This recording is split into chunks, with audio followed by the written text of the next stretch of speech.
ऊर्जा क्षेत्रातल्या आपल्या गरजा भागवण्यासाठी भारत आत्मनिर्भर बनण्याच्या मार्गावर असल्याचं पंतप्रधान नरेंद्र मोदी यांचं प्रतिपादन. आसाममध्ये बायो इथेनॉल कारखान्याचं केलं उद्घाटन. हिंदी दिवसानिमित्त पंतप्रधान नरेंद्र मोदी यांच्या शुभेच्छा. हिंदीसह सर्व भारतीय भाषा समृद्ध करण्यासह त्यांना पुढच्या पिढ्यांपर्यंत अभिमानानं पोचवण्यासाठी संकल्प करूया, पंतप्रधानांचं आवाहन.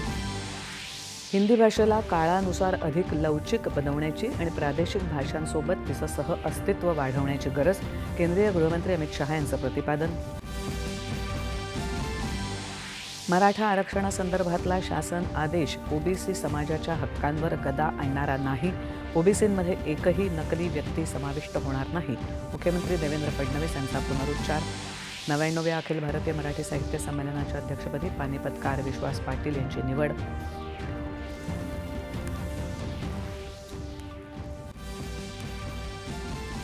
ISSF जागतिक चषक स्पर्धेत 10 मीटर एअर रायफल प्रकारात मेघना सज्जनारची कांस्य पदकाची कमाई.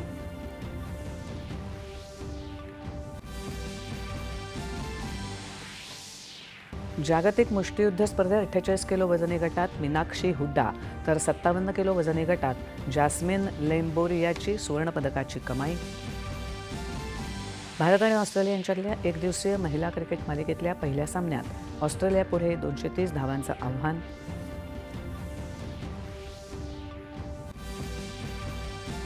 आशिया चषक क्रिकेट स्पर्धेत अबुधाबी इथे आज रात्री भारत आणि पाकिस्तान यांच्यात सामना.